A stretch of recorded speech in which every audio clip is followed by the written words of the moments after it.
YouTubers and friends, how you doing out there tonight? Welcome to another episode of Tuesday Night Hangout Live with Paleo Jess, minus Dano and I. Our friend Jerry from Motherlode, Gold Prospecting. I forget his handle name. But our good friend Jerry might be in for a little bit, be a guest co-host. But we have paleontologist Paleo Joe here on YouTube. His channel links in the description below. Make sure to check him out after the show. But for now, don't go away because you know what? We'll be right back. There we are. No intro tonight, everybody. Oh. How are you doing, Jesse? So that means we can talk now, right? Yeah. Yeah. Oh, okay, you just jumped right into it, man. What the heck? Oh, you know, I was set up for other stuff. Last Friday, I had that auction, And that's so weird because you before everything gets started, I'm sitting here listening to you just go crazy, waiting for this and waiting for that, and you're not even set up and ready to go yet. oh, What I the thought heck, I man? was. I thought I was. I thought I was. Well, let's say I hello to just our, didn't have something unclicked that I usually do. double check. Well, Let's say hello to our friends out here in Chatland. yeah, number one in chat tonight was our friend from Arizona, Colleen Hogan. Cool, the winner of nothing. And then But we nice to have meet Nick first, isn't it? Hayes, That was Yukon personal. Cornelius, Baby Girl Mining, and Mr. Lodak. Oh yeah, David Mr. Via is in there. Who else did I see? Wonder if he's related to Pancho. Laurel, how are you, Laurel? I don't know. And Wayne Nugget Brain Peterson. Laurel's here. Hi, Laurel. Hi, Richard, Mickey. Joseph Richard, Jelly Bear. He lives down by all those good fossils in southern Ohio. Callie Picker. Hi, Vicky. How are you? She Digs. Hello, She Digs. She Digs. Yeah, she is a metal detectorist that is in the Netherlands, I believe. Really cool finds. Oh, cool. I've been watching some of her videos lately. I mean, yeah. You know, I've been traveling the world, man. Welcome. Glad to see you're here. Let's see. Don G. Yeah, remember, Joseph. They'll get on me. That guy right there will get on me, and that other guy that's usually here, Dano, if things don't come in threes. That's the 3 rule in this YouTubeverse. Yeah. Hey, baby girl mining. She digs us from Norway. No, Norway, not the Netherlands, Norway. I have a friend Terrell from Oslo. Yeah. Is it Oslo or Oslo? Oslo, hey. Norway. I'm working on Americanese, man. Americanese. Yeah. Bob Drake's in the house. Down east detecting and prospecting. Hey, Bob. John G. Did I say hi to the world's greatest moderator? No, but I did call him out. Oh, hey, Jared, how's it going? The world's greatest moderator. Moderates just about every room he ever goes into. It just happens. He becomes moderator. He's good at it. Okay, how does it sound and how's the stream so far? Okay? Oslo.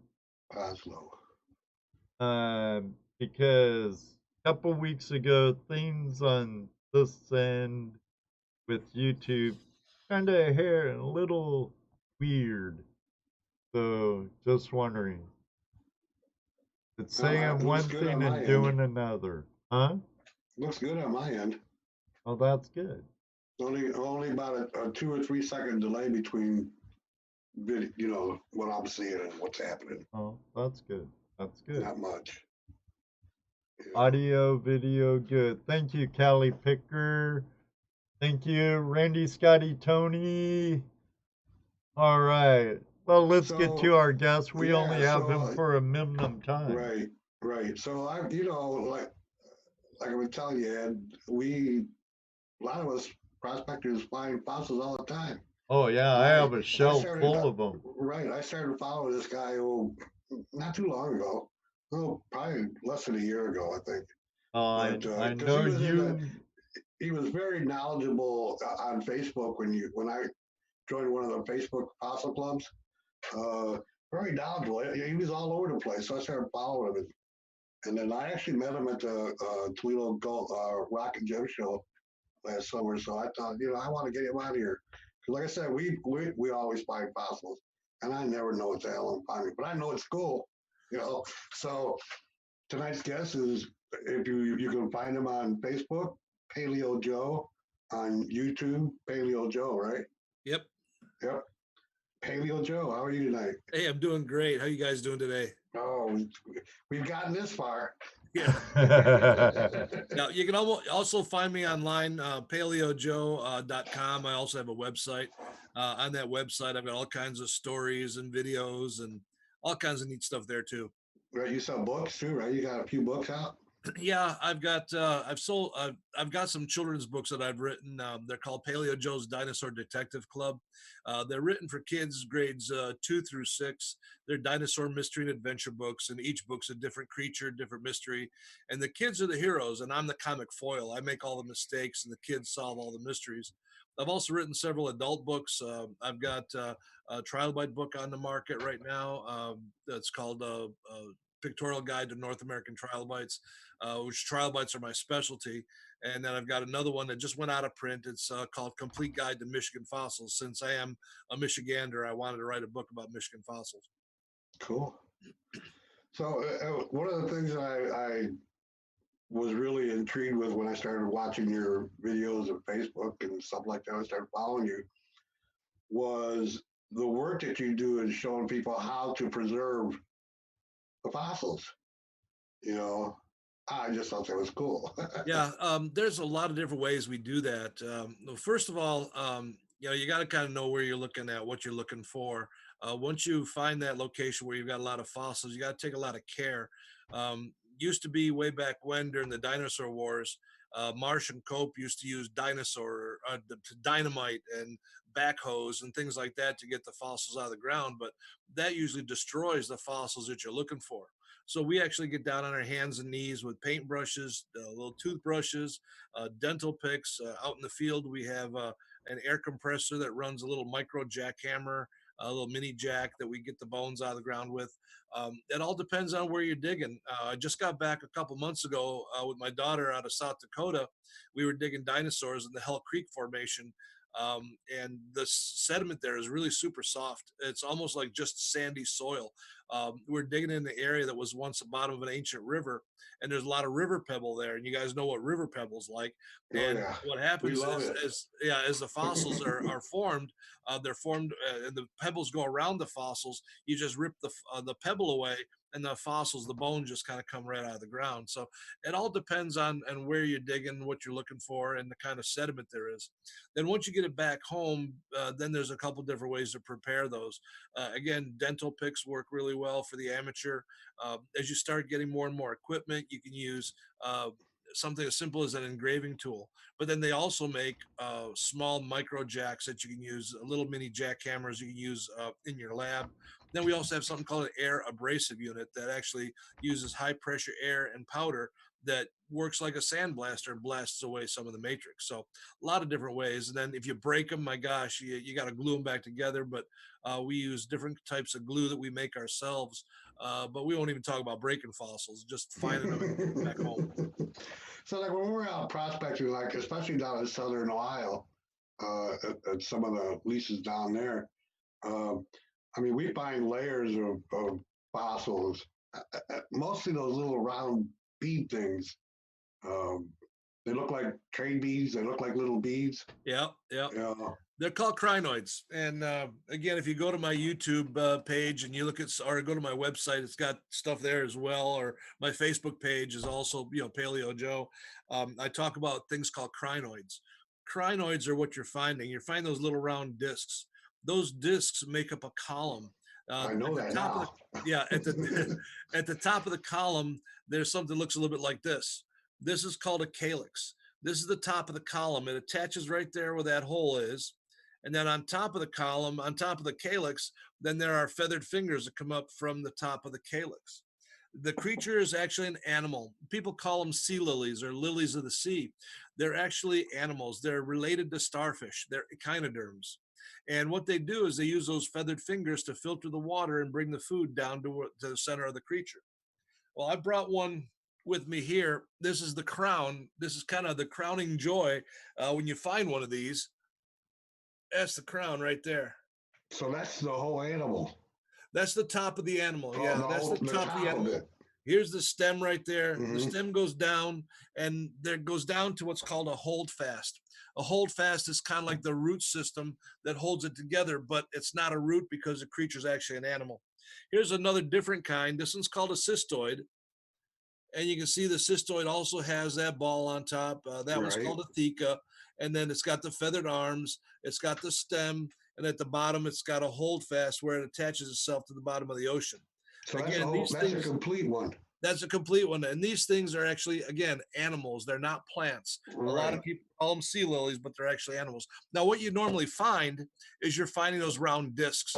And people have said that the Native Americans used to use those for necklaces and for bracelets and things like that.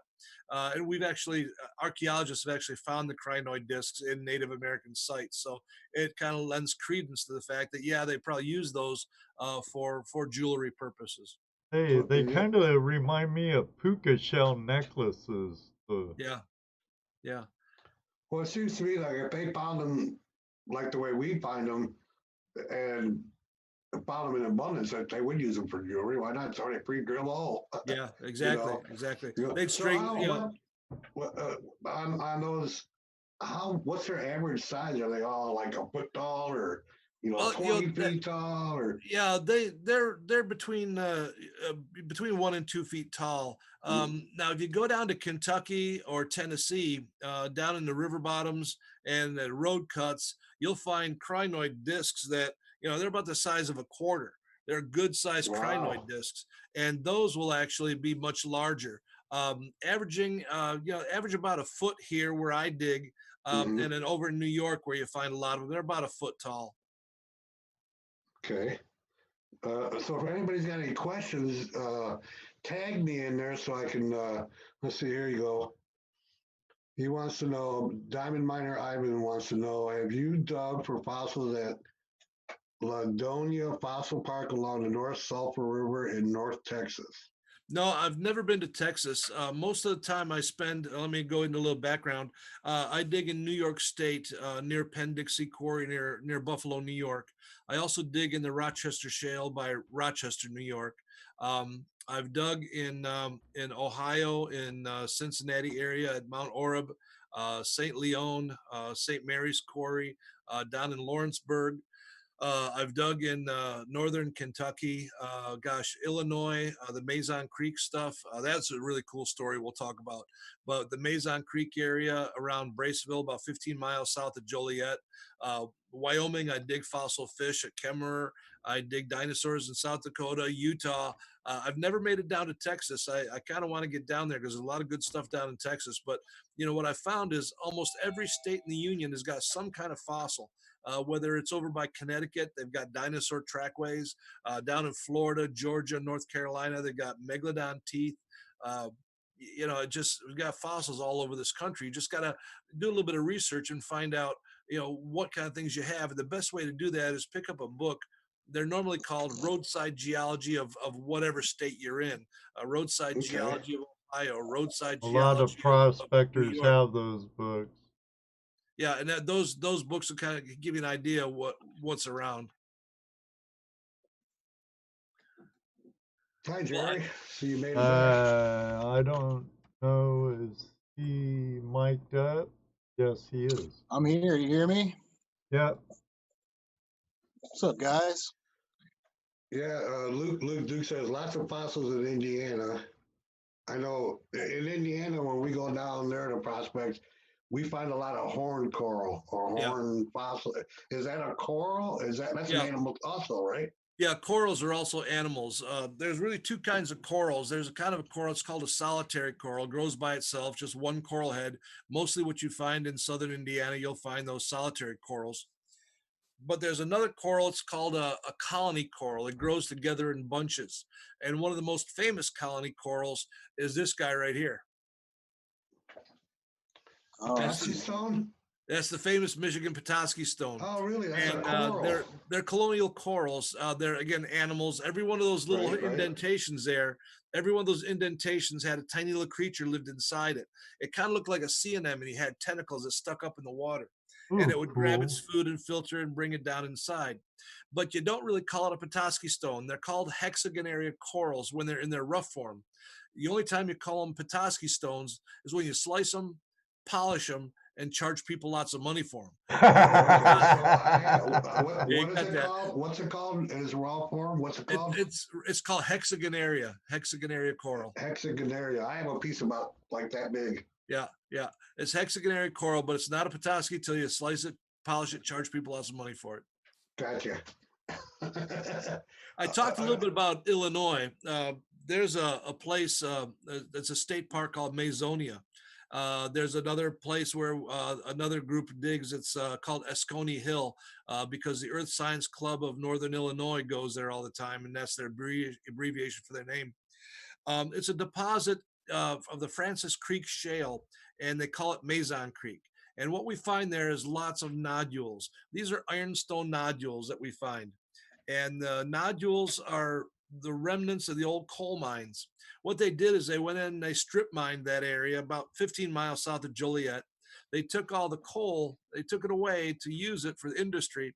They took all the junk, the dirt and rock and other stuff they couldn't use and threw it in big old piles. Well, those piles are loaded with these ironstone nodules. What happened back then is the leaves would fall into the water, things would fall into water. They'd sink to the bottom and get covered up.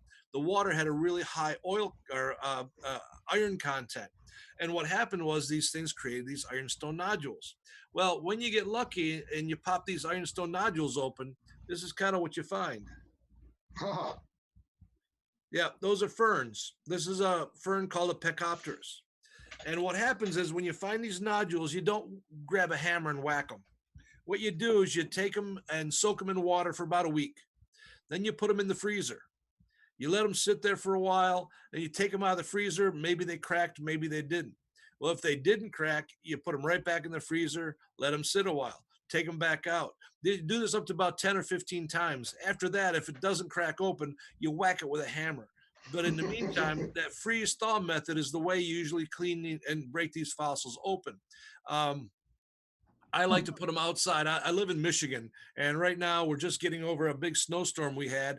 And what we do here is just leave them outside all winter long. And just a normal freeze thaw of our Michigan winter will actually crack those things open. So in the spring, you go back out there, you look at the Tupperware container, you got them all in, and you'll find those broken pieces. But I can't tell you almost every ironstone nodule, but many of those ironstone nodules do have something inside. And when you look at them, you can kind of see the shape is kind of oblong, so you can kind of tell there's something inside there because it's kind of a weird shape. So again, when they break open, then you get something that looks like that. So where do you say you find those? They're found in Mazonia State Park in Braceville or Braidwood, Illinois, about 15 miles south of Joliet, right down, I think it's 55. If you leave Joliet on 55, 15 miles south, that's about where you're going to find them. Huh. So they allow you to pick those? Yeah, in the state park there, they do. They know the value of these things, how important they are, and they do let you pick up those things in the Mazonia State Park. There's not many state parks that allow you to pick. Right. You know, there's only a couple areas across the country. One is there. Another one is here in Michigan. It's called Rockport State Recreation Area, and that place again is loaded with fossils. And I've been working with the DNR for a couple of years, about 10 years, trying to get this place turned into a fossil park, and they're trying to get that done right now.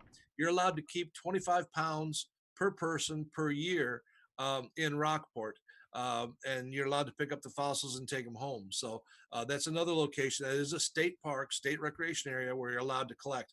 Most of the time, federal land, state land, BLM land, you don't even go out there and try to collect because you're going to get in trouble. Even on BLM land? Huh. Yeah, Bureau of Land Management land. Most of the stuff out west where we Right. dig dinosaurs is all BLM land. It belongs Right. to Bureau of Land Management.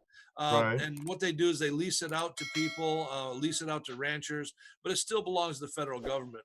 The way you can get fossils out there is if you do find a rancher who does actually, own his own land. The ranchers let you go out and they let you collect, but they charge what's called a trespass fee.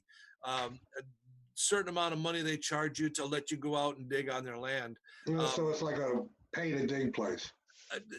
Almost. They don't want to call it that. You still have to you're still supposed to give the rancher 10% of the value of what you find.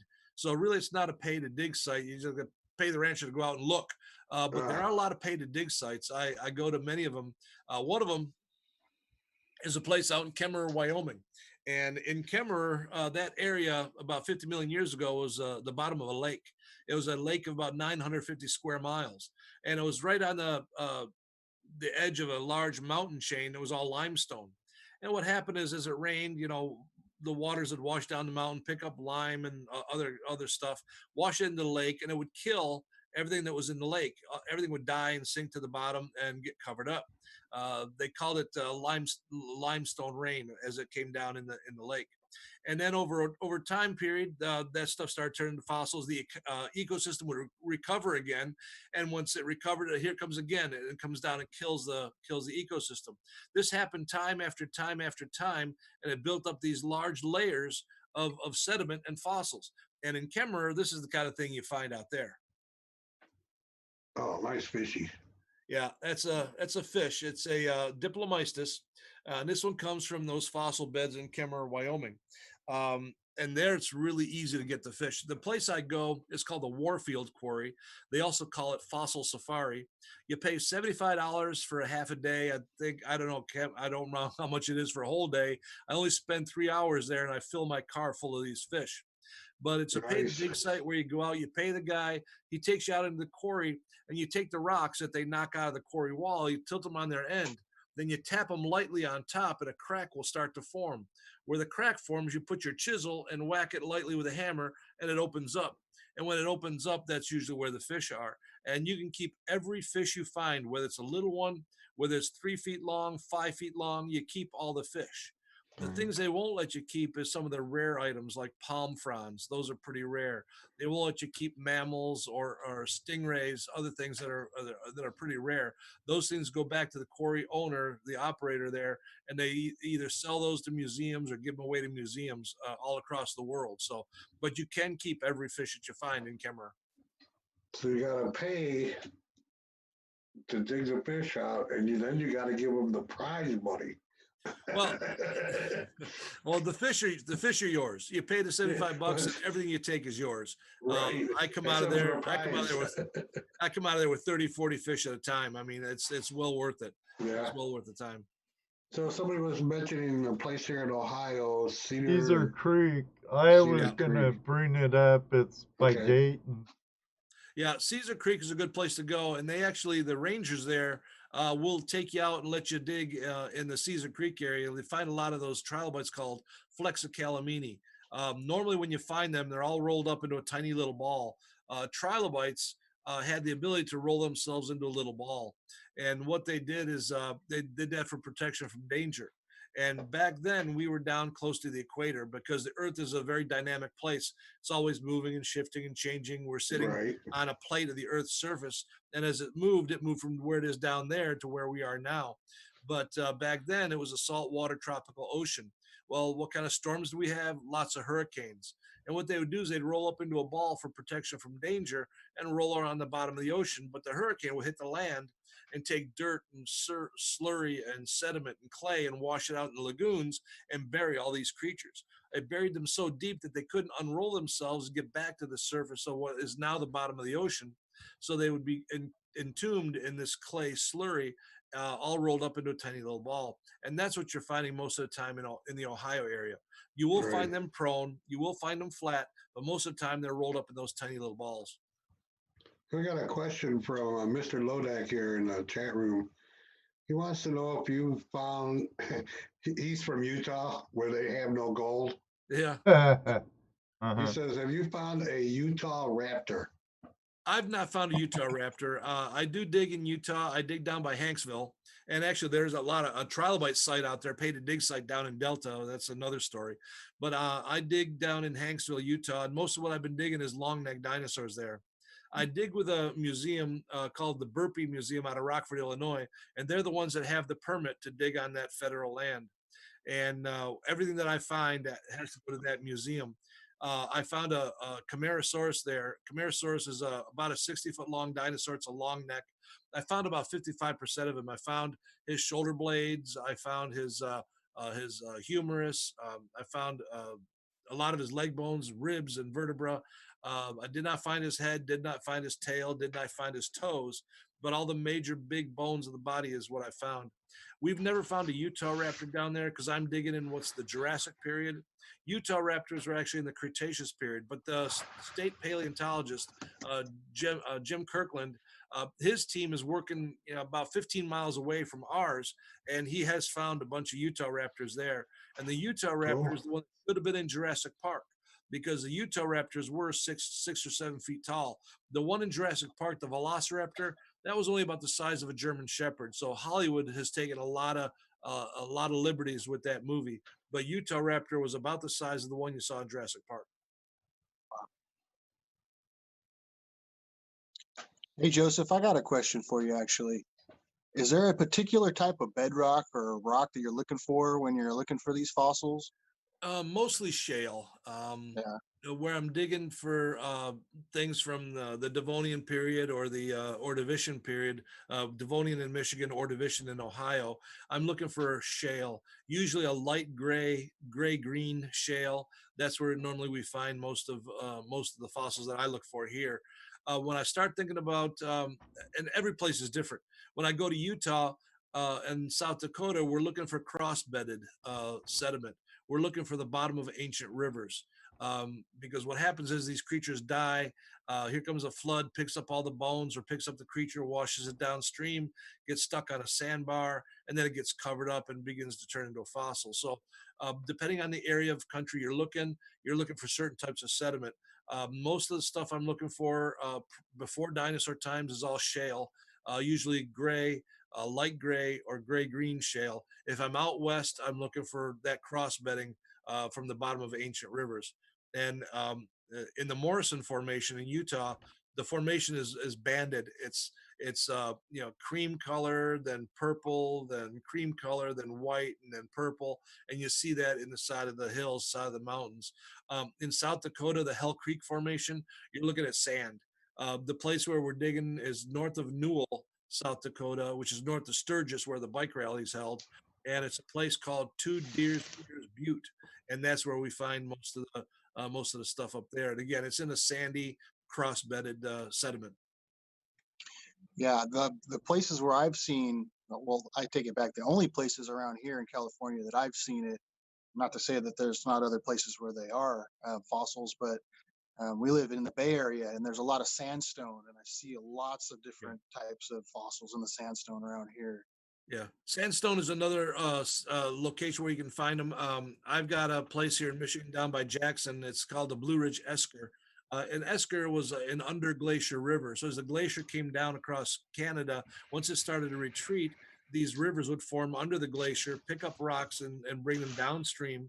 And in Jackson, the river made a hard right-hand turn, and it took all these boulders and dirt and sediment, dumped them into a pile, and that pile is called an esker. And in there, I'm looking for sandstone cobbles. What happens is, again, the water rounds these cobbles off, and then we split those open, and inside usually find fossils. So sandstone is another one. I don't personally dig a lot in sandstone, but yeah, it's another place where you find fossils. Interesting. So we have a place there outside of Toledo, Sylvania. I believe you've been there also, haven't you? Yeah, I just see a question on my screen here. They've got a question when it comes to petrified wood. I just lost that question. It went away. Yeah. It says, Paleo How do you tell the jellyfish. age? right. Well, age is kind of funny. A lot of people think we're nuts, but we do things a certain way. Anything less than 50,000 years old, we do the carbon-14 test, because as a creature is alive, as a tree grows, as a flower grows, it takes in sunlight and it's taking in carbon. As long as a creature is alive, it's bringing that carbon in. Us as human beings, we eat plants. That those plants have carbon. So once a creature dies, they stop taking that carbon in. The carbon-14 has a half-life, and what we do is we measure that half-life, and that tells us how old something is, plus or minus about 80 years, and that only works up to about 50,000 years old. Well, you're talking dinosaurs that are millions of years old. How do you do that? We look at the background radiation. We do radiometric testing. Because we're finding these things locked in the rock, we measure the radiation of the rock. Again, most everything on Earth has got some sort of radiation or not. So we measure that radiation, and that tells us how old those things are. Same thing with the petrified wood. We also know the general area where the stuff is found, and we know whether it was a carboniferous period, whether it was the period of time when we had lots of trees and plants on Earth. But basically, radiometric testing, and then less than 50,000 years, we do carbon-14 testing. Great question. Here's another one coming from Outdoorsy Girl. Have you ever done this in Canada? Alberta is amazing for fossils and dinosaurs. Yeah, yeah. I've dug in Canada, right across the border from Michigan. There's a place called Arkona, and Hungry Hollow, and I do a lot of digging there for trilobites. Trilobites are actually my specialty. That's what I love. I've got a museum exhibit touring the country on those guys. But Alberta, oh my gosh, yes, that's dinosaur heaven. They found so many different species of dinosaurs up there. They've got the Royal Tyrrell Museum. It's loaded with dinosaurs. I think it's the largest dinosaur museum in the world. Yeah, that area is very, very rich. You got to think about these creatures. They're very large, and the plant eaters, they had to migrate because they ate so much. They ate tons and tons of vegetation. So they migrated from Arizona, New Mexico, up through Utah, Colorado, Montana, and up into Canada. And they would migrate back and forth all the time. So that whole area, the eastern side of the Rocky Mountains, that area is just loaded with dinosaurs. That's where they were, migrating. And then when the plant eaters migrate that way, well, they go up north. What happens? The meat eaters follow them. So we've got dinosaurs going back and forth up that internal seaway right there. Absolutely. But yeah, I do dig in Canada. I've dug mostly in the Arkona area, but I've gone in other locations as well. How about Laurel made a comment. The Thatcher Park area, upstate New York, is also a good score to find some great creekside fossils. Have a couple small slabs with shells and bug fossils. Cool stuff. Yeah, New York is rich. Again, it depends on what state you're in, and you got to kind of know where to go. But New York is so rich, from Niagara Falls all the way through to Rochester, all the way to Syracuse, Utica, all the way to the Atlantic Ocean. I've been digging out there. There's one great location I went to this past year. It's the old Beecher bed found by the guy by the name of Beecher a long time ago. He found actually trilobites that were pyritized. They had turned into fool's gold, and it's a very cool. special way of fossils are formed. They're highly they're in a very anoxic conditions, not a lot of oxygen, and as the organic matter starts to rot away, it's being replaced by pyrite, by iron pyrite, fool's gold, and that's the way they're preserved. And that's a great location as well. It's a private location right now. It's privately owned, but again, that's where they first made the first discoveries of pyritized trilobites with the soft tissues turned into iron pyrite, which is very, very rare.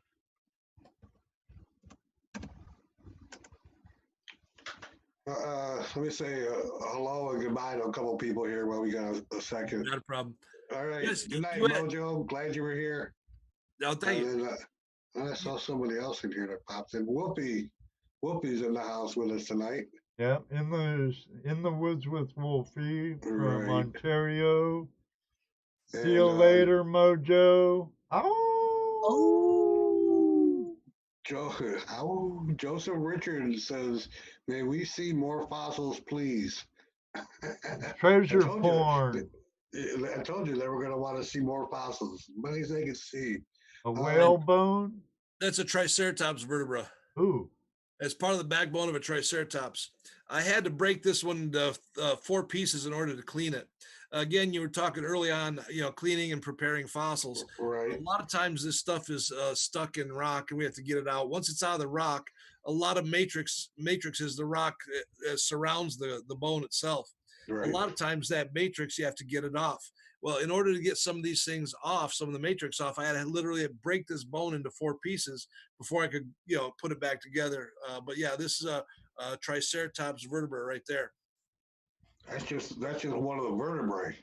That's just one vertebra. Yeah, one Right. vertebra. Holy so when you Toledo. find something like Holy that, Toledo, and it's Jess. just one vertebrae, I mean, was there more vertebrae laying around, or was it just a Yeah, single? yeah. A lot of times, I mean, people ask me all the time, do you ever find a whole skeleton? Very rare to ever find a complete skeleton. Even Dinosaur Sue, the famous, T-Rex they found that's in Chicago right now, was only about 97% complete. She was missing part of her arm, part of her tail, part of her leg. Rare to ever find a complete dinosaur. Well, What I'm normally sure happens, other species and other bigger carnivores would drag them off and chew on them like coyotes or wolves would now. So, that's exactly where I was going. There's a lot of scavengers out there, and the scavengers Right. will come through and tear it apart. Just like today, if you're out in the woods and you find, a deer that's dead, here comes a coyote, grabs a leg, runs over there. Another coyote grabs a leg and runs over there, and the skeleton is totally disarticulated in bits and pieces. That's usually what happens with most Right. dinosaurs, is they're scavenged by other creatures or eaten by other creatures. One of the questions kids ask me all the time is, "What's the first dinosaur you discovered?" And it was a Camptosaurus, and all I found was his toe. That was it. Nothing else. So that's when I start talking about the scavengers coming through and disarticulating, tearing that creature completely apart. And Jess, before we came online, you asked me a question of what was the most dangerous thing I've ever done. Right. There was 2 of them. One, I was with Dr. Bacher at Como Bluff, where they had the original dinosaur bone wars, and he called it the Road of Death. It was a valley. We had to go drive down one end of the valley, cross a creek, and then back up the other side of the valley. Well, on one side there was very little ground. I mean, it was a drop off. So he called that the Road of Death. It was kind of scary going down that road and coming back up the other side. But this year was the best. We're out at Two Deer's Ears Butte, and we're driving through the desert, and we're driving down this road, and literally this was the Road of Death. On one side there was a sheer drop off, and the road was so badly pitted that if you didn't stay up on the high sides, you would fall into the ruts and you'd get stuck, or you'd fall off the cliff. So we had to go through with a 4-wheel drive with a high profile vehicle trying to get down this hill and back up the other side. But going back up the other side, it was all sand. So if you didn't hit it just right, your tires would start to spin, sliding you towards the cliff and knocking you off the cliff. So that was my road to death. I've been on that road in Colorado. Yeah, there's a lot of them out there. Yeah, they call it "Oh My God" road. Yeah. There's gold at the bottom of that road. Yeah. But I've got, like I started saying before, I've got 3 museum exhibits on the road. About 15 years ago, I quit my job as a director of a science museum here in Midland to basically do paleontology full time. I've been doing this basically since I was 10 years old, digging fossils. But I spent 8 years in the military. When I got out of the military, I got into the museum field. I worked my way up all the way to director. And then after about 8 years, I was sick and tired of wearing a suit and tie. So I quit that to do paleontology full time. But while I was a director, I learned about museum exhibits.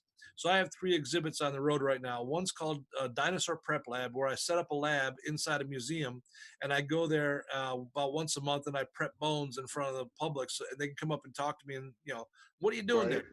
Another one I've got is a strictly Michigan exhibit called Fossils of the Michigan Basin. It basically is a compilation of all the fossils I found over the last 25 years here in Michigan. And then the last one is called Trilobite Treasures, Arthropods of the Ancient Seas. And that is my national touring exhibit. That one is about 3,500 square feet. It's a wonderful interactive exhibit. It's got audio, visual, videotapes, movies, plus over 250 actual trilobite specimens. There's no models in the exhibit at all. And that Cool. one's been touring around the country. It's been to Wisconsin, it's been to Iowa, Indiana, Kentucky, Michigan. So it's been traveling all around. And so I've got 3 exhibits that tour the country. So I know you do rock and mineral shows, Yeah. but I also understand you do a lot of lecturing and teaching in schools all over the Yeah. place. You get invited all over to museums and the schools Yeah. to All over. teach. Yeah. I've been fortunate to work at the, let's see, I just, somebody, I can't read the rest of it. It says, have an interest in fossils at a young age. If so, does, and I can't read the rest of it. She guessed you had an interest since you were a little kid. Yeah. Well, let me do that story first, and then I'll go back to the Okay. school teaching. When I was a kid, there was a guy on TV by the name of Walt Disney. We all know him for creating Disneyland and Disney World. Well, there's one very special show he was doing. He was standing in front of a little forest, and behind him there were 2 little baby long-necked dinosaurs. I was only 4 years old, and I'm watching this on TV, and I said, "Oh my gosh, dinosaurs are still alive!" And that's what got me started loving fossils and dinosaurs. And then I lived in New York. I grew up around Niagara Falls, which is the escarpment where the old Silurian Sea ended. And I'd go up in the woods all the time, and I'd just be find tons and tons of these crazy shapes, and those things were called fossils. So I basically started when I was 10 years old. So go back Yeah, to the sure. teaching. I've done programs at University of Michigan, Michigan State University, Missouri Science and Tech, St. Clair Community College. I do programs for colleges and universities. I also do programs for schools. Normally during the month of March, March is Literacy Month, where we're encouraging kids to read. And because I'm a children's book author, I've written 6 children's books. People ask me to come in and talk to kids about reading, the importance of reading. And while I'm there, I definitely talk about fossils and dinosaurs. They just love it. And then I Right. also do library programs. Libraries contact me throughout the summer to do summer reading programs for kids as well. And I do go into libraries. I bring models of Pachycephalosaurus skull, T-Rex teeth, T-Rex jaws, all kinds of models and stuff. I bring those to schools and libraries, and I talk to kids about dinosaurs and paleontology. Yeah, so the rest of her question was um, she wanted to know if there was any programs for kids to join in different states because What's that? her son, 10-year-old, loves to buy chalk line ones. Without knowing what state she's in, there are a lot of places that have that. A lot of times, museums, natural history museums, have programs, summer camps, and things like that when they do Hmm. stuff about dinosaurs and fossils. Yeah, so yeah, there are places to go. I guess whatever state you're in, just Google fossil education programs or dinosaur summer camps, things like that, and you'll find some of those things, some of those resources in your local area. And again, if you go to my website, paleojoe.com, there I've got stories, videos, radio shows, TV shows. I've got teacher resources, coloring pages, posters, all kinds of stuff for people to look at and enjoy the fossil community. And I also have a fossil store. We just started doing this past about almost 2 years ago now.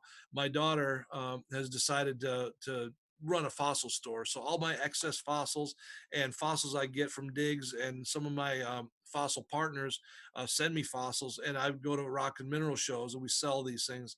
We also sell them online. If you go to my website again, on the far right-hand side, there's a little shop button. If you click on that shop button, it says all categories. Go to all the categories. You'll see all kinds of stuff. I've got dinosaur teeth, megalodon teeth, dinosaur bones, trilobites, seashells, crinoids, you name it, it's on that website. Petrified wood. So we've actually gotten into the selling of fossils as well. And again, I do the rock shows. You saw me at that rock show down in Toledo. Right. Hey, there's a question here from Top Cat, actually. It says, I used to dig up fossils in LA area and have quite a few sand dollars that are fossilized. I've been told that there's no sand dollars in the Pacific Ocean now. Is that true? False. As far as now, I don't know. Current Oh, creatures. I know the Puget Sound has tons. Tons. Are they fossilized or are they current? Oh, they're alive. They're Yeah. alive. Well, you got to remember, a lot of the world was covered by water at one time or another. Even here in Michigan, we were covered by water during the Devonian and the Ordovician period. Ohio was covered by water during Ordovician and Silurian. The central part of the United States, basically from the foothills of the Rockies all the way to the East Coast, was covered in water. So we have got creatures that lived in those waters that have been turned into fossils. We find them on top of mountains. I was telling you about those fish in Kemmerer, Wyoming. We're digging fossils at 6,900 feet above sea level. So yeah, over time we do find fossils everywhere. Yeah, back home in Washington State, in Northwest Washington, while we were out prospecting, we'd find a lot of plant fossils. Yeah. Pond fronds, Yep. ferns, horsetails, and stuff like that. Yeah, there's great locations up there. Washington does have some really great petrified wood, and because you can't get so much of that in Arizona anymore, Washington, Oregon's started to be another place where we get really nice petrified wood out of there. Also in Colorado, we're finding a lot of insects, a lot of fossilized insects. But down in Arizona, the problem is that all the petrified forest is being either bought up by private individuals or the government's getting it all, and you can't pick up at the petrified forest anymore. You might find a rancher that'll let you come on his property and poke around a little bit. But again, most of that stuff is tied up now in federal land and state land, and you can't get them anymore. Or it's gone. Top Cat's being funny. He wants to know if you ever found the fossilized devil's pocketbook. Devil's what? Pocketbook.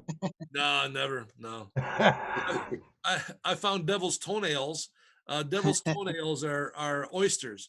There's a place in Hanksville, Utah, where we walk out in the desert, and the desert floor is just covered in oyster shells, and they call those things devil's toenails because they're all curled up, and I don't know, they kind of look like a devil's toanail. Wow. There's a river up that's here. a stingray egg sac. Okay. Devil's pocketbook. Stingray's egg sac. So are you finding that thanks, Todd. A lot of kids are still really interested in this? I know from your videos and some of the videos that I've seen on your channel that you're really proud of a certain young man that you've known since he was a little kid turned into a paleontologist. Yeah. That's gotta be a cool feeling. It is really good. There's a young man, he started digging with me when he was 10 years old, and his parents were very supportive. They went on one of my digs here in Michigan, and as he grew up, he just never lost that love for fossils and dinosaurs. So as he grew up, I took him and his family on different digs across the country. We were in New York digging trilobites. We went to Ohio and Indiana. We went to Wyoming to dig those fossil fish. I took him digging dinosaurs in Utah. And just this year, he's graduating with his undergraduate degree in paleontology, and he's moving on for his master's degree. He's looking for a place to go to school right now. He might end up at Eastern Tennessee State University for his advanced degree. And yesterday, I got a letter from a girl that I've been mentoring. I've been mentoring her for a couple years now. Again, her dad is really supportive of her, and I've taken her to New York and her to dinosaur digging. And basically, I got a letter from her today. She wants me to write her a letter of recommendation so she can get into a college to study paleontology. So I'm very pleased and proud that I've been able to mentor a couple of kids and get them into paleontology. That's awesome.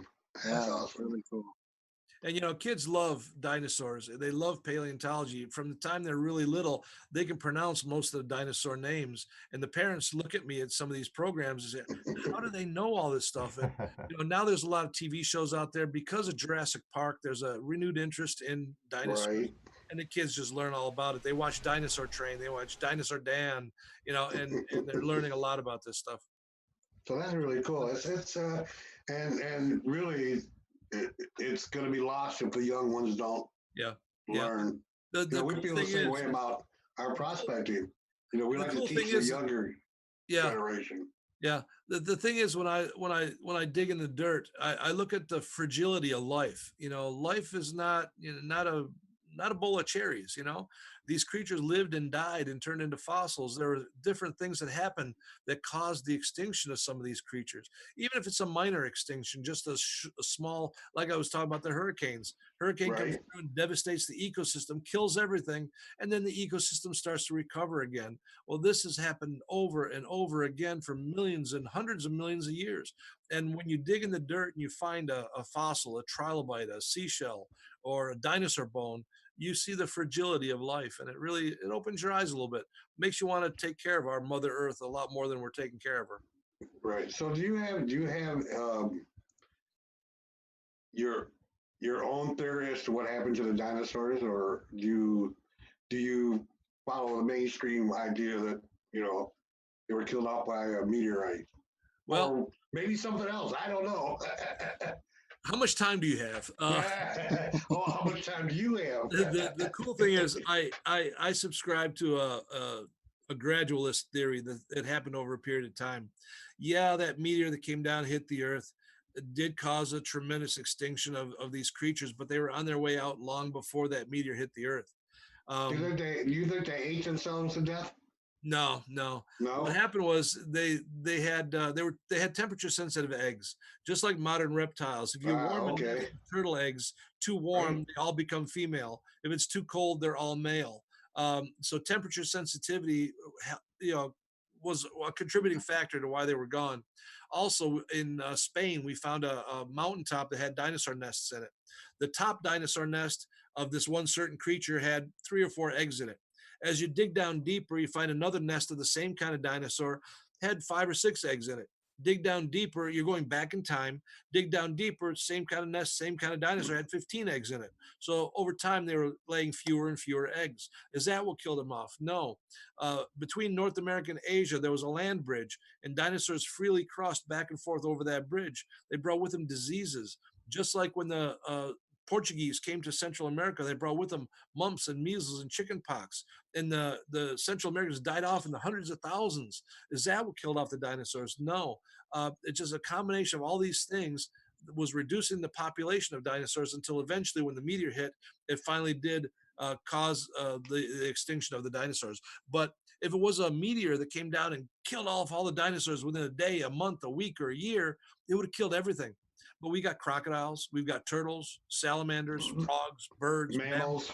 Yeah, everything is still there. So it Right. wasn't a planet killer, a meteor. Yeah, it did a lot of damage. It finally was the final nail in the coffin.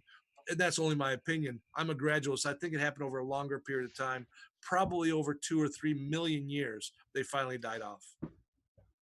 And those kind of extinctions are happening right now. If you think about it, some of these creatures are slowly being reduced in number. Eventually, you got the last dodo bird or you got the last passenger pigeon. Over time, that population reduces more and more until eventually something happens and they're Well, gone. look here in Ohio, we don't have mud puppies anymore. Yeah. We Yeah. don't have salamanders anymore. In Ohio creeks and stuff. Very few, if any. I haven't seen them in so long. But I and, saw a and salamander the last time we were out where was that? at Vajayjay Land. Oh yeah, that's right. There was a salamander But it's one of those things. If you think about, you don't see them like you used to. well, You if don't you see think about climate frogs like you used to. Yeah, think about climate change. Where do you find armadillos? Well, you find them in Texas, Arkansas. But I was in Missouri a couple years ago visiting my daughter, and there are armadillos in northern Missouri. What's happening as things are getting warmer, armadillos are spreading out their habitat because armadillos can't live where it's cold. So if they're Right. moving further north, that's telling us that there's something going on. Well, the same thing happens with creatures that can't stand the warmth or they can't stand the cold. Eventually, they're going to end up being gone because they cannot adapt to that environment. They cannot adapt to that change in their environment. So we got to be careful. Wants to Top know. Cat wants to know if you think dinosaurs are related to birds. Oh yeah, oh yeah. About 99% of paleontologists believe dinosaurs are related to birds. When you look at a dinosaur, especially the raptors, now the long necks, the Triceratops, the Stegosaurus, they didn't turn into birds, but the raptors sure could have. Raptors have hollow bones. Modern birds have hollow bones so they can fly. Raptor dinosaurs have 3 fingers. Modern birds have three fingers. You can't see them because at the tip of the wing, but modern birds have 3 fingers. Raptor dinosaurs had feathers. We're finding feathers on most of the raptors that we're discovering in China. Modern birds have feathers so they can fly. Now, the raptor feathers are not the same as modern day birds. They're not flight feathers. They're long and stringy filaments, but they still do have feathers. So, yeah, most paleontologists now believe that, yeah, dinosaurs are still on Earth today. They just turned into birds. Hmm. I just saw Laura another got question. Another question came up in Yeah. random. Have you Go ahead. ever personally seen or known anyone who has laid eyes on large human fossil skeletons? No, you know, I'm a paleontologist. I'm not an archaeologist. We kind of do the same kind of thing. You know, I dig in the dirt for plants and animals. Archaeologists dig for humans, anything a human being has touched. Now, sometimes those two disciplines overlap. But basically, I deal with plants and animals, creatures that were alive a long time ago, and archaeologists deal with human beings. So I've never been in an archaeological dig. I wouldn't know an arrowhead if I tripped over it, and I don't really delve in those kind of things. So those are different specialties, but in the same, basically the same We use field, Yeah, we use the same kind of tools. We do the same right? kind of thing. We use paintbrushes and dental picks. We lay a grid down in the ground and we map it out just like they do in archaeology. So we do the same kind of thing using the same kind of tools, but different things. They do human beings and articles that humans have touched. I do plants and animals. Okay. How about new technologies? What's out there new for you guys? Well, you know, if you watch Jurassic Park, they've got that X-ray machine that they thump the ground, and there's a beautiful skeleton. That doesn't work that way. What happens is you do have it does send a signal into the ground, and it returns what's called an anomaly. It just says there's something down there, but it doesn't give this beautiful Picture of a skeleton. skeleton, right? No, I But understand. But I we mean, we do go use ahead. a lot of modern technology. We do have CT scanners, 3D printers, and things like that. We do CT scan things. This cystoid that I found. Hang on, let me go dig down here in the floor again and get this guy up. Thank you, While Matt. you're doing that, I want to thank a super chatter. Thank you very much, Down East Detecting and Prospecting for the $5 super chat. Whoop! Well, like this one right here, the cystoid. This one right here is one that we saw when the rock broke open. We saw that really big one. But when we were cleaning it, it looked like there was another part of a stem down here and another part of the brachioles up here that didn't seem to belong to this big one right there. So what I did is I went and I got an X-ray taken of this thing, and the X-ray showed this little guy right there. So then we knew it was still inside the rock. So the X-ray did show there was something there, and we could clean it out. So we Oh, do so use, you didn't know when you first cracked that open, you didn't know that second one was there. no, had no That was idea. still in the other part of the rock. Yeah, I had Oh, no okay. idea. So we do sometimes X-ray the rocks to see if there's anything else inside. Most of the major museums do have X-ray facilities, and they can go ahead and do that. We also do CT scanning. Nowadays, we're CT scanning the bones and looking at the inside structure of the bones. We're looking at all kinds of different things. So we're using those kind of technologies. We use drones to take pictures of our dig site from the air. We're doing all kinds of stuff, especially now with mammoths and mastodons. They're doing all kind of testing on the muscle tissues they're finding, the hair samples, all that kind of stuff. So we are using really modern techniques in the prep labs to learn more about these creatures. Yeah, actually, I wanted to mention that I saw Sue at the museum in Yeah, Chicago while they were cleaning her, prepping her. I took yeah, my grandsons, yeah, and they got off on it. They would loved it. I did too, yeah, but you know, yeah. Let's see. Who's So another how question? often do they now, do they still find, or are they still finding like new species of these fossilized animals? All the time, all the time. Mhm. If you think about species on Earth today, there's hundreds of thousands of different creatures on Earth. We've only found 940 some odd dinosaurs. There are so many more to be discovered out there. And every year they're finding a new species. 2 or 3 years ago, I was digging in Utah, and we found a bone of a theropod of a meat-eating dinosaur that didn't look like anything else has ever been discovered. So that could be a new species. A bunch of years ago, they discovered a ceratopsian, a hornhead dinosaur, had two devil horns that stuck up from the top of his frill. They call him Diablo ceratops. A couple years ago, they found another ceratops. He had a big bubble on his nose. They called him Nasoceratops. In China, we're discovering more and more species coming out of China. Argentina, we found the Argentinosaurus and the Giganotosaurus from Argentina. They went down to South Pole, and because of the global warming, the the poles are starting to melt and rocks are being exposed. They discovered a meat-eating dinosaur down there, so we call him Cryolophosaurus. So yes, we're always finding new species. That's interesting. I didn't know that. I have a question, Paleo Joe. Now, do you think some of the old lore and legend of dragons were actually dinosaurs that made it past a certain time, and like Nassie that may still be still around, or How much time do you have? like I told you earlier, we have lots of time. It's you. Well, I've got So, a skull that I take around to schools. It's a cast, it's a model of a dinosaur called a Pachycephalosaurus. That's the head butter that you see on Jurassic Park, the one that they butt heads like that. Right. Um, I bring him around because on the back of the Pachycephalosaurus there's lots of spikes. On the end of his nose, he's got spikes on the end of his nose. He's got a parrot-shaped beak. I challenge kids to go out and pick up a book on dragons and look at a picture of a dragon.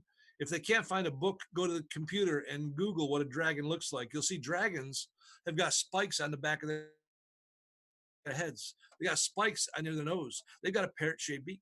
Dinosaurs are dragons, and dragons are dinosaurs. Well, if you think about it, they started finding these giant bones 5,000 years ago in China. The Chinese had no paleontologists, no scientists, no geologists back then to tell them right. what they were.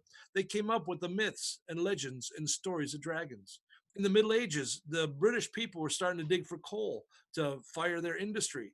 Well, they're digging for coal. They're finding these giant bones in the ground. They had no paleontologists back then, no scientists, no geologists. They came up with the myths and legends and stories of dragons. So dinosaurs are dragons. Dragons are dinosaurs. Wow. That flew? Let me say goodbye to Baby Girl Mining Did they Company. fly? Be safe on your trip to Oregon tomorrow. Have a good one. Thanks for joining us.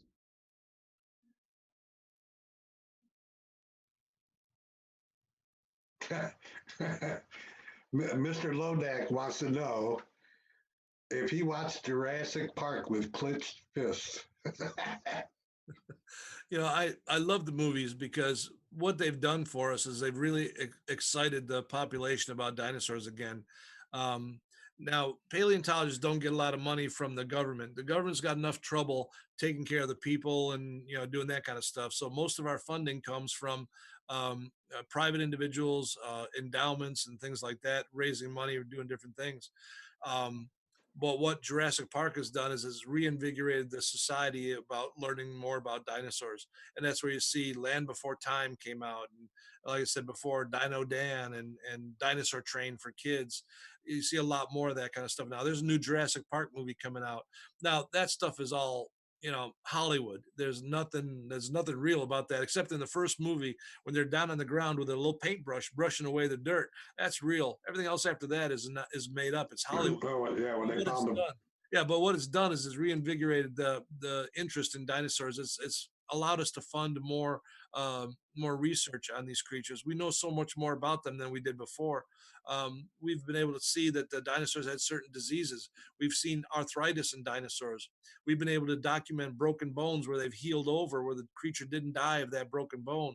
The bone has actually healed itself over. So much more we're learning about these creatures than we ever knew in the past, because again, people are more interested in these creatures. So I'm thinking what Mr. Lodak was referring to was the artistic freedom that they use when they show dinosaurs and what they're supposed to be looking like and how they're supposed to be acting, and that's really cool, because this goes back to some of the science. A paleontologist is not just a guy that gets a hammer and digs in the dirt. We have paleoanatomists, paleokinesiologists, paleo bone histologists. I was working on a Apatosaurus scapula, the shoulder blade. It was about 3 feet long and about 2 feet high. And as I'm cleaning it off, I can see every museum in the world would love to have that bone. But another paleontologist came by with a chop saw and he cut it in half. Well, we can fill that with putty and no, you won't be able to tell the difference. He took that bone back to his laboratory and he sanded it down. He made a thin section out of it. And he told me that dinosaur was 9 years old when he died. He told me that dinosaur grew from an egg about the size of a soccer ball to almost 40 feet long in 4 years. He did that by looking at the microscopic structure of that bone. When a dinosaur is born, that bone starts to grow, and it grows and grows and stops growing, lays down a black line. We call that line the line of arrested growth. It just means the bone stopped growing. And it starts growing again, and it did that for 4 years. After 4 years, those lines got really close together until line number 9 disappeared. That dinosaur was 9 years old when he died. He grew from an egg about the size of a soccer ball to 40 feet long. But think about it. If mom and dad and grandma and grandpa are 40 feet long, you come out of an egg the size of a soccer ball. If you don't grow fast, you're going to get stepped on by another dinosaur. You're going to get eaten by another dinosaur. Right. Now, we learn about dinosaurs moving in herds because we find these massive trackways all over the earth. We know what their bones are because we're holding their bones. So we go to an anatomist. An anatomist can look at those bones and say where the muscles attach. They can tell us how big those muscles were, where they attach to those bones. Because we know that. We know how human beings are formed. We know where our bones are, where our muscles go. So we have anatomists that can recreate that muscle on top of that bone. Then we have people that have found dinosaur skin impressions. So now we know what the dinosaur skin looked like. So much goes into that. We know how fast they move because we have a formula that we use. We measure the length of the stride, the length of the entire gait. We measure about approximately how high the leg was, how big it was. We put that in a mathematical formula. It tells us how fast they ran. So it's not just, make it up as you go along. There's a lot of science behind what we're actually doing to reconstruct what these creatures were like. So what you're saying then is in that movie, they were pretty as accurate as you could be as depicting what they were like, how they moved. Yeah, exactly. You think about in the first movie that large Brachiosaurus with the really long neck. Well, just because they have a long neck doesn't mean they ate off the tops of trees. The Brachiosaurus did because he's got really long front legs, very short back legs. His body was already designed to go up into the air. The Camarasaurus I found had very short front legs, very long back legs. His body was aiming down towards the ground. He ate bushes and grass and plants down close to the ground. Brachiosaurus ate off the tops of trees. If every animal ate the same thing at the same place at the same time, eventually the food would be gone. So even within the long-necked species of dinosaurs, some were mid-level browsers, some were ground-level browsers, and some were high-level browsers. And we know that by looking at the body style and body shape of the dinosaur. I never found a saber-toothed tiger. Actually, we now call them saber-toothed cats because they're more closely related to lions than they are to tigers. But there's a really cool story, and I'm going to have to get out of here in a little bit. I'm about 12 minutes over what I was going to do. I told you, time flies. More questions. We'll have to get you on again if we can, Joe. Not a problem. But anyway, let me tell you the story about saber-tooth. Okay. During the Ice Age, all that snow and ice had to come from somewhere. It came from the oceans. Oceans evaporated and they dropped a bunch of snow at the North Pole. That's why we got these giant Ice Age up at the pole. Well, when the water level dropped off the coast of Florida, there was a cave about 150 feet below the modern day water level. And divers were out there diving around. They went into this cave underwater, and inside the cave, they found a saber-toothed cat. Now, does that mean that Sabretooth put on a mask and snorkel and goggles and swam down in the cave? Yep. No, what happened was Yep. the water level went down so far, and he got in the cave, and for some reason he died. Then all of a sudden, the ice age is over. The water levels rose back up to where they are today. So now divers go down in that cave. They found a saber-toothed cat down inside there. I've never dug for saber-toothed cats. I've been to California, but I've never been to the Tate Museum and the La Brea tar pits. Mostly what I dig now is trilobites, things from the Devonian period and Ordovician period, and I also dig dinosaurs from the Jurassic and Cretaceous. I don't dig mammals at all. I hear the John Day area in Central Oregon has a lot of saber-toothed cats, skulls and stuff been found up there. Yeah, I don't know. Yeah, it's the mammals are not what I specialize in. I really don't know. It's nice if I ever find some of that stuff, but again, it's not something that I go after. Well, So, I just want to say a couple things. Again, out there, if you guys are interested, check out my Facebook page, Paleo Joe. You can't miss me. I'm the guy that looks like John Hammond when I put my hat on. You can find a lot of stuff on Facebook. I try to post fossil related stuff almost every day if I can. I do also post videos and stories there. If you don't want to go on Facebook, go to YouTube. I post my videos there. You can look at those. They're quick videos, 5 to 7 minutes long, describing what some of the fossils are, brachiopods and corals and crinoids and things like that. Also, check out my website, paleojoe.com. There you'll see stories and radio shows, TV shows, and I'm also posting my videos on that website as well. Plus, I have my Paleo Joe fossil store there where you can go out and actually buy some fossils. So again, if you guys want to learn more about fossils, that's a great way to do it. On my website, there's a link there to contact me. If you have any questions, feel free to contact me. Friend me on Facebook. Like me on Facebook, whatever you like. There's so much out there. This world is a very unique and interesting world. And when you go out into the woods and fields and rocks and road cuts and railroad beds, you find a lot of really cool stuff, and just enjoy what Mother Nature has to offer. very cool. Yeah. I have a dump truck piles across the street from me that was fill dirt or fill sand from a 50s gas station. They dug it up, and the owner of the property brought a dump truck full of that sand home. And I was going through it looking for gold, but what I found was tons and tons of fossils in these rocks. Yeah. So I got a big pile of fossils sitting across the street. Yeah. Well, guys, thanks a lot for having me. Ed, if you want to contact me later, or Jess, contact me later. We can probably set something up for another time. That'd be great. If your audience is really interested in it, I'll be happy to come back. Oh, That'd be great. I've Very already much so. had several requests to schedule you again. So we'll be talking, this. Joe. Thank you very much. Thanks a lot. Take thank care. you, Joe. I had a ton more questions here in the chat room too. Trust me. Well, But we'll save those. We'll tell save you what, them. let me give you 10 more minutes. Go ahead and ask some questions. Okay, 10 more minutes. I gotta go find them. I had a good one here a second ago, and I'm gonna gotta go look for it back here. Where was it? Oh, come on, LB.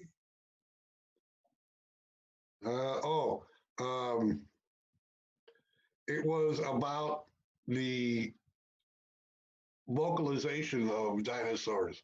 How What do we do know they what they sound sounded like? like? Great question. Have no idea. Okay. No, we don't have any idea. But you think about it, even like alligators and crocs, they've got these growls that they do. Mhm. Almost every creature on Earth has got some way of vocalizing. What the dinosaurs did, we don't know. We don't have the soft tissue fossilized. We don't know what their voice box was like, what their nasal passages were like. A great one is the Parasaurolophus. Parasaurolophus is the guy with that big, huge crest on his head.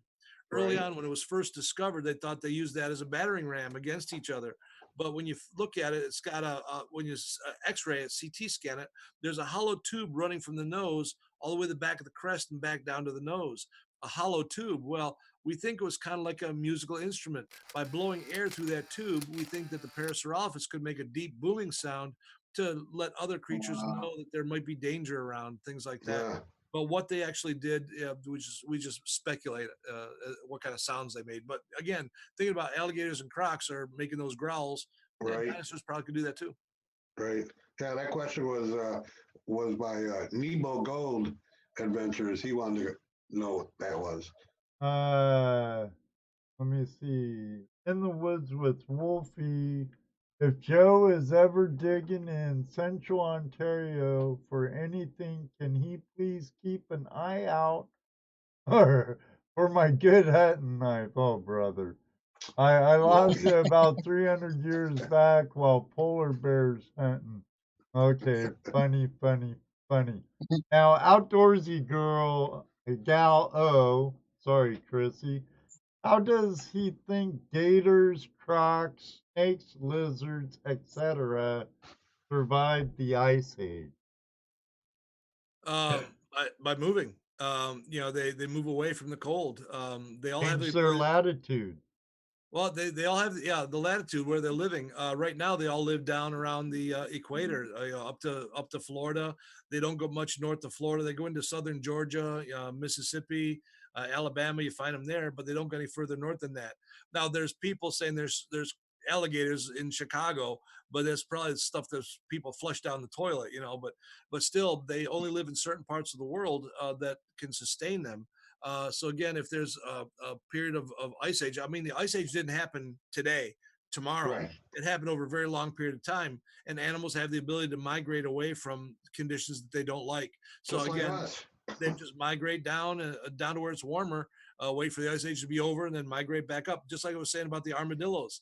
You used to never find any armadillos outside of Texas. Now you find them as far north as Missouri because it's getting warmer. They can adjust to that warmth. They love the warmth. They can't get much higher than that because it gets too cold for them. Again, they can't tolerate cold. So animals will move to wherever they need to be to survive. Very Animals are cool. really resilient. Animals will only do what they need to do to survive. They don't do more and they don't do less. Right. Uh, Jeff Spitfire says we have armadillos in Georgia now. Yeah, yeah. Again, the animals are migrating away. They're expanding their territory. If you think about it, human beings are messing with things. There's a guy has a Labrador, another guy has a poodle, and they crossbreed these things. They come up with a Labradoodle. Well, these creatures would end up doing that themselves, but it would take literally millions of years. You Right. think about introducing these invasive species. Those species might end up here anyway.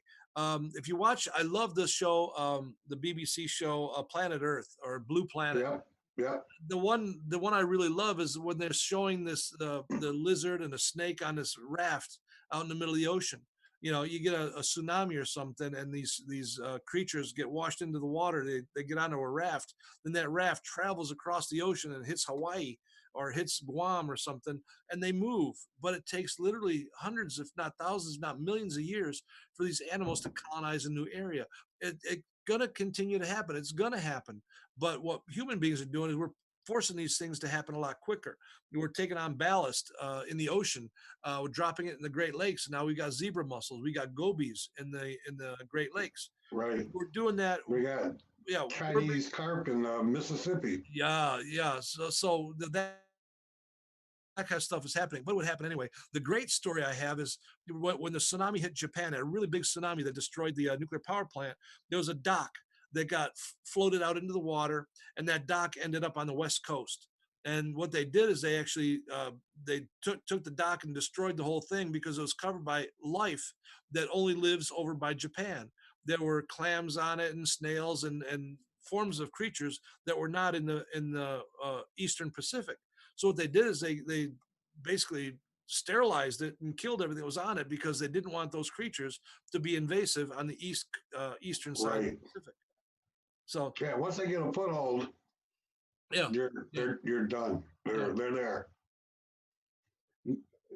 Nebo Gold Adventure says one last comment and we'll let you go.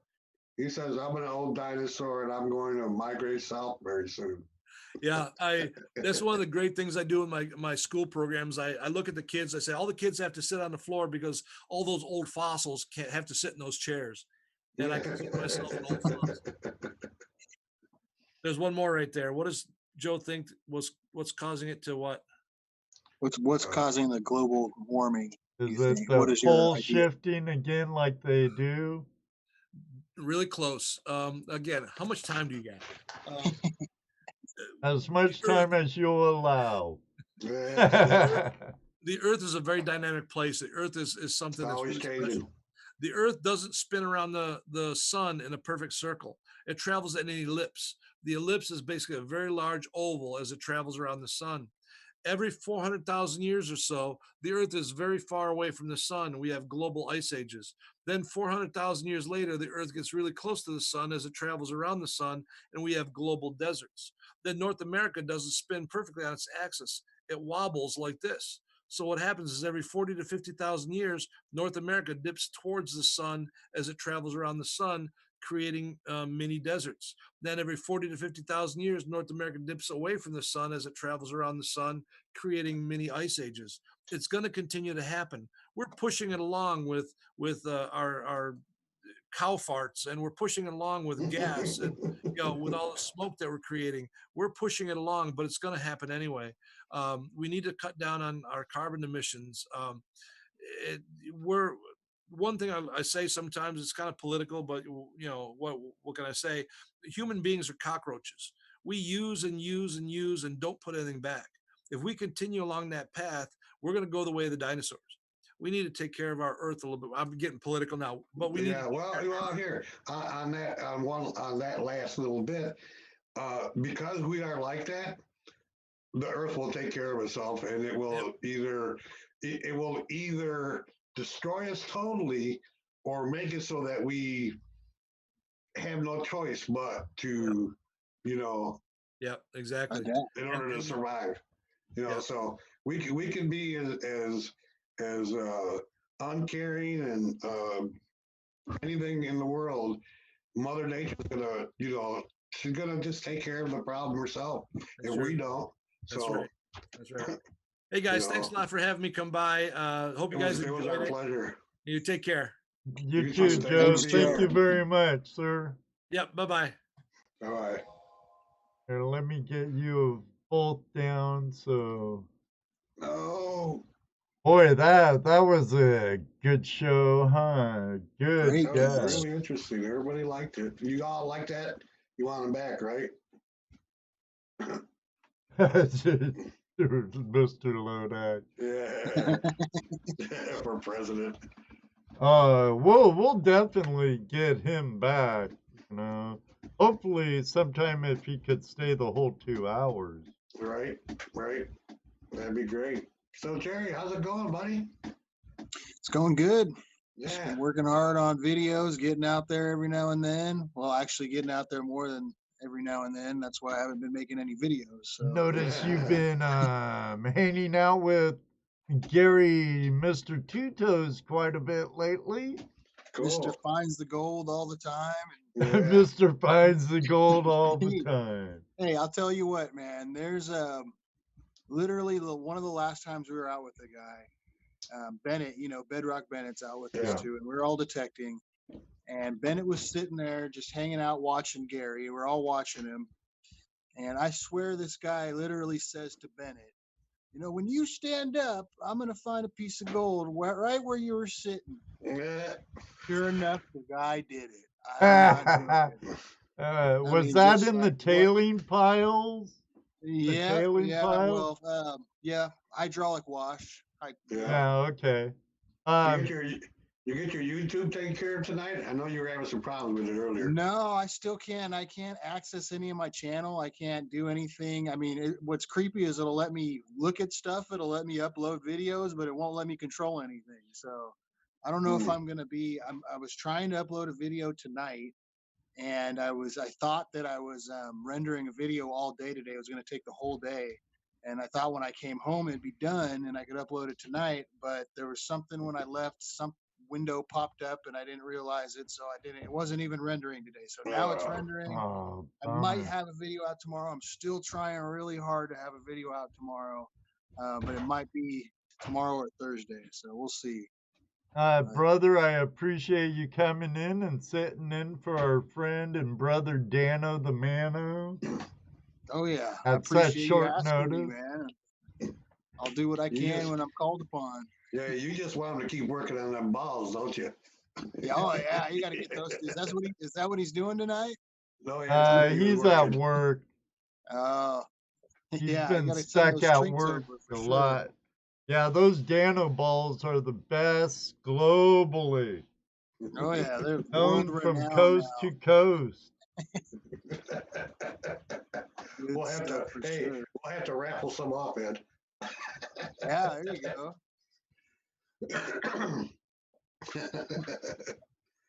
So Yeah. yeah, well, it was an interesting show tonight. I've been following him for a little while, wanting to get him on, and I finally met him in August, I think.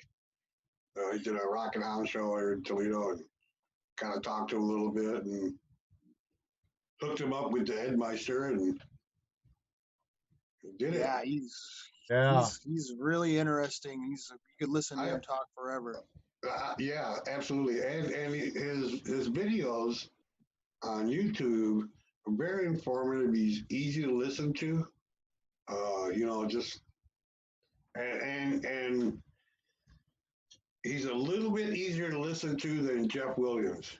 I mean, he still uses the jargon. He still uses their particular verbiage on stuff, but he's a little bit easier to understand, I think, than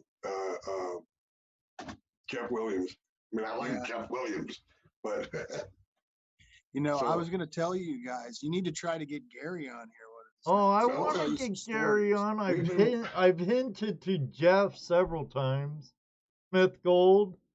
Oh yeah. And It might take a little while, but I think you could get him to come on. I bet eventually it'll happen. And man, I tell you what, he's got some stories to tell. He'll be a good guest too, for sure. I'll bet. I think Jeff gave me videos about it. I'll get a hold of him. I'll get a hold of him sometime. Yeah. You could drop, all of you guys, whoever prospect with him, be a little bird on his shoulder, and yeah, I'll say something to him next time. Hey, T-Bone. T-Bone's in the Baz house. D, friends from down under. Or Grotty in here too? I don't know. Oh, Nebo's gonna pull a Jeff Williams. You know what I'm gonna say?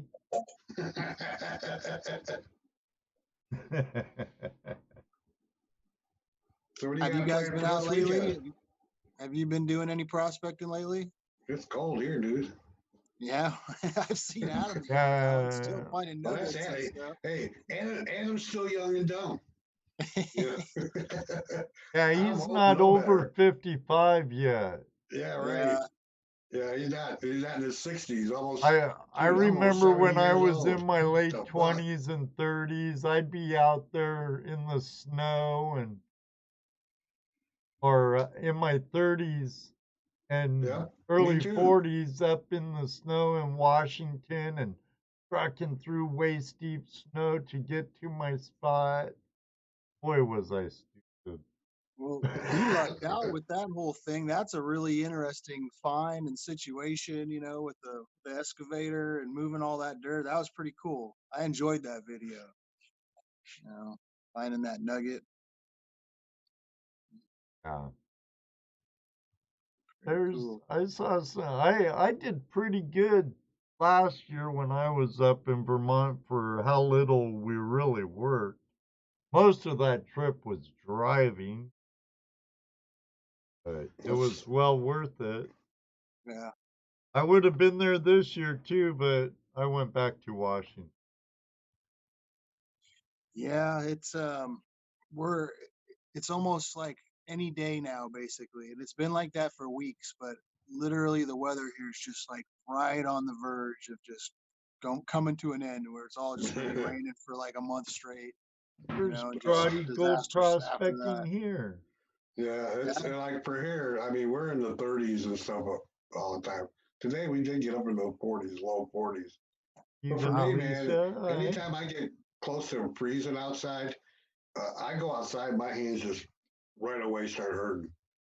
So I just can't do it. Not that I don't want to, because I really want to get out there. I want to get out there. Fortunately, Oh yeah.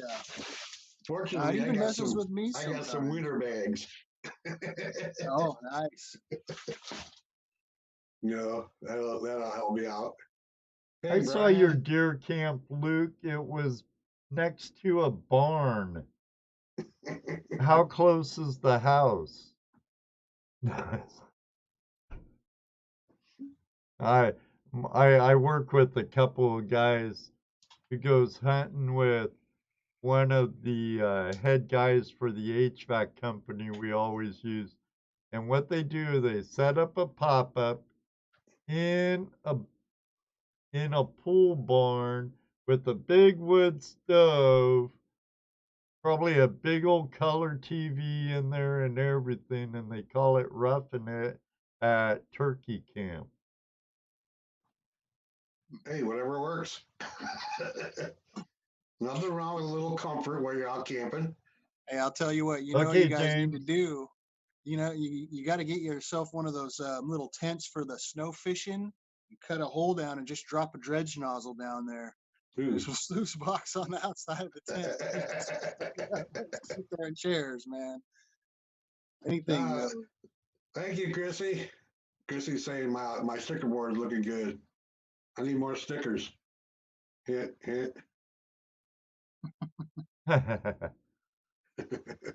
Pretty soon it will be full. Okay. I got some dredge art there, some stuff pulled out from the creeks, the garbage we pull out, made by the wandering buffalo, Kathleen. What is it? What is it? Yeah, 'cause mine's a gold pan or a pick and a shovel, and I Well, think it's a gold mine pan. is just glass. See Oh, the red glass? I found that in my glass gold mine, and right. I gave her a whole bunch of it. And the rest of the glass and metal and barbed wire and whatever else is on there is stuff that she pulled out when she was dredging. So she put all the glass in one spot on my board. So cut the hell out of myself. Remember, Chrissy, it's 3 stickers. You'll get it. No hurry. Tell you what, I've been waving my flash in your pan towel.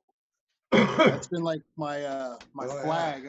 I post it on all my bags, so when I'm out there in the field, it's almost like I'm waving the flag for you guys. But there you go. Nice. I see it.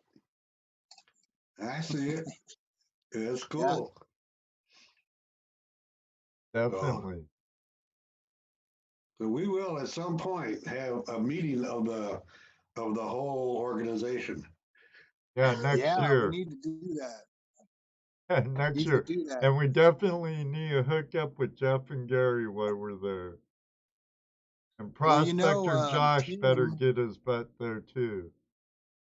yeah, I need to go on a rad adventure still, man. That's one thing I have to still keep telling him. I guess it's going to be next year because season's over now. But in July, though, remember the date. I think it's Tim's trying to set up a big dig group event over at his claim.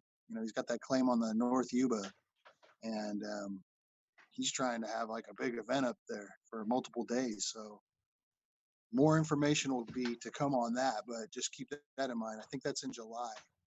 I want to Topcat say around the says 20th.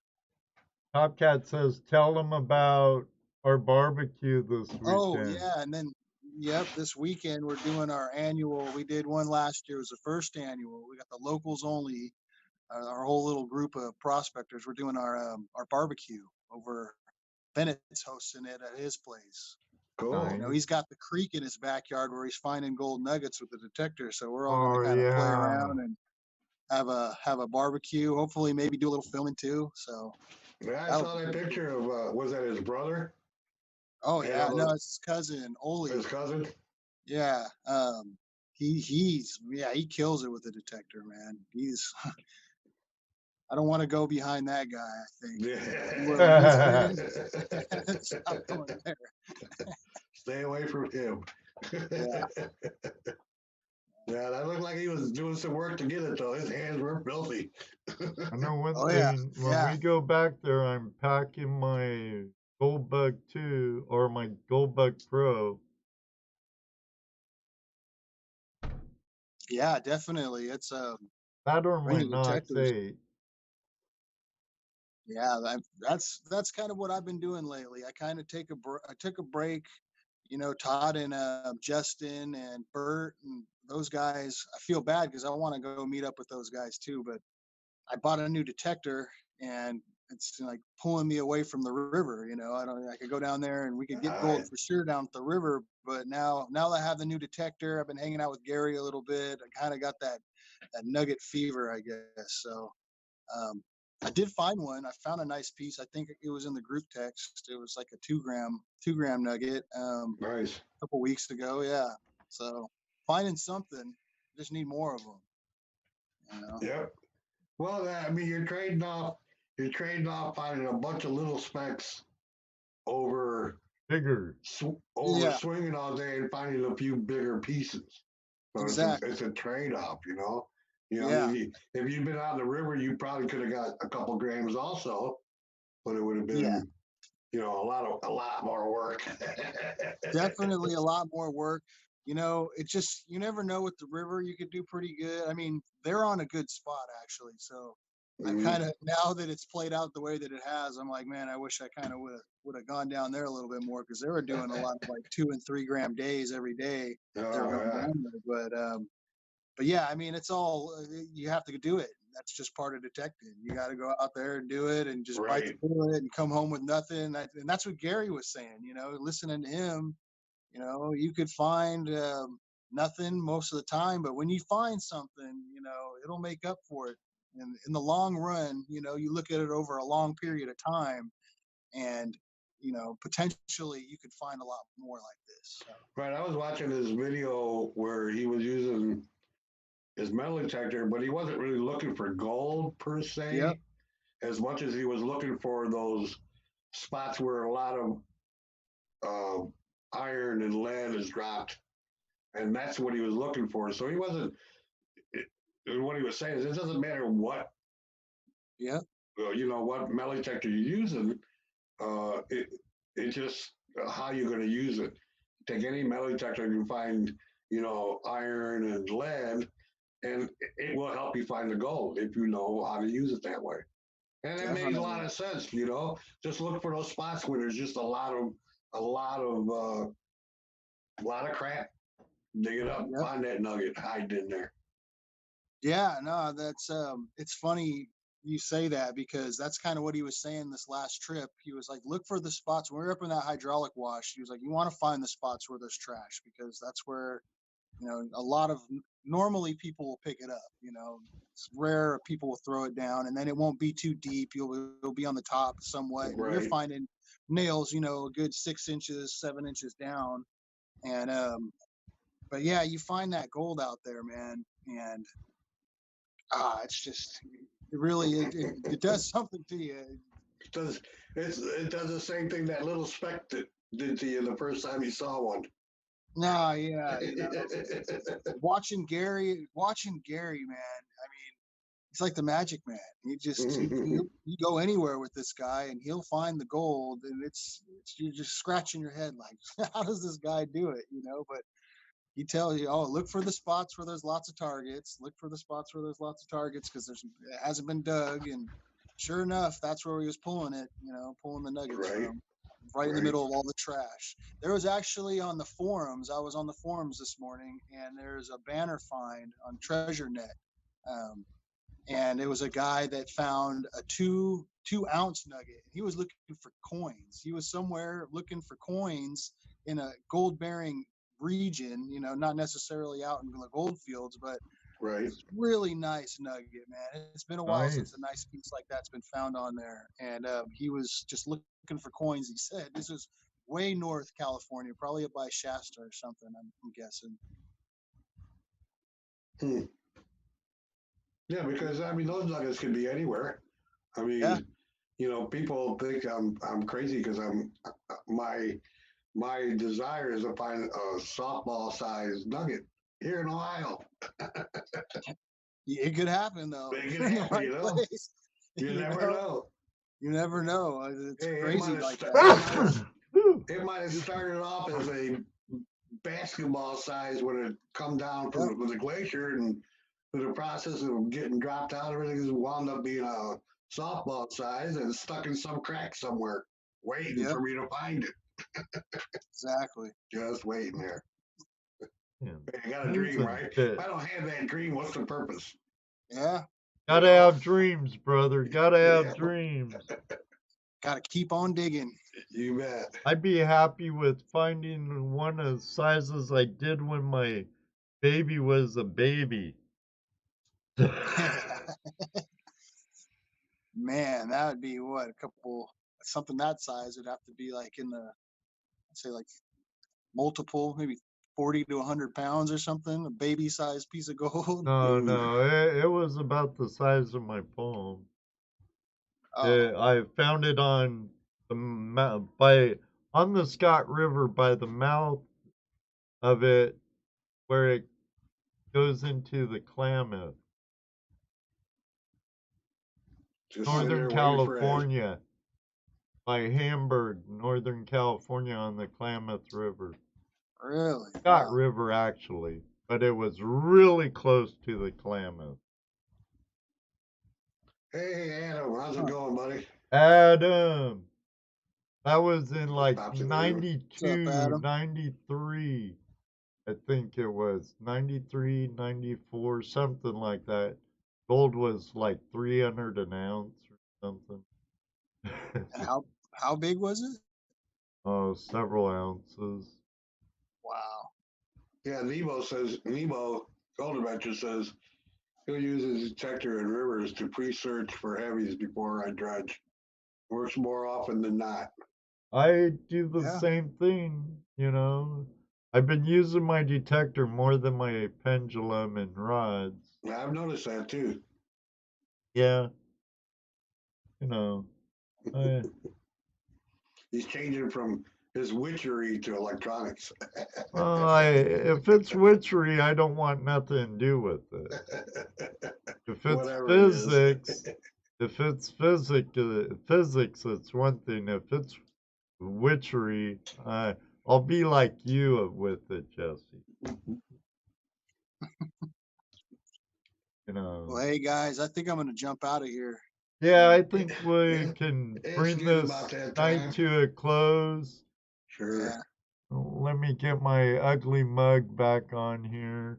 Put my cigarette out. I gotta go grab something to eat. I haven't eaten anything since this morning. Oh no. Oh, it's only 6:46 there. Yeah. He still hasn't eaten anything since his morning. Yeah, no my doubt, morning no started doubt. Get I something have to to eat, answer Jerry. Before you go any further, Ed, I have to answer those Outdoorsy Gal O's question. I don't know. He hasn't gotten to me yet, Chrissy. He's hoarding them. They're right here. Well, mine's right here. Yours is right over there. Hey, Chris, you're late. Thank you very much, everybody, for joining us. Jerry, thank you very much for stepping in for Dano the Mano. Toledo Anytime I Jess, can. thank you. As always, everybody, next week is Open Line Tuesday, where you, the Flash fam, are our guest. You never know what happens on those shows. Thank you to Paleo Joe for being such a great guest. And we will, I swear, we'll get that guy back. Yeah, buddy.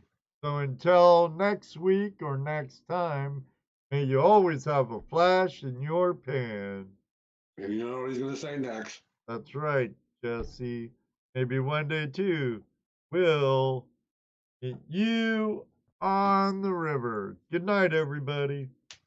Take care, everybody. Night, Jerry. Good night, Jerry. Good night, Jesse. Damn it, kiddo.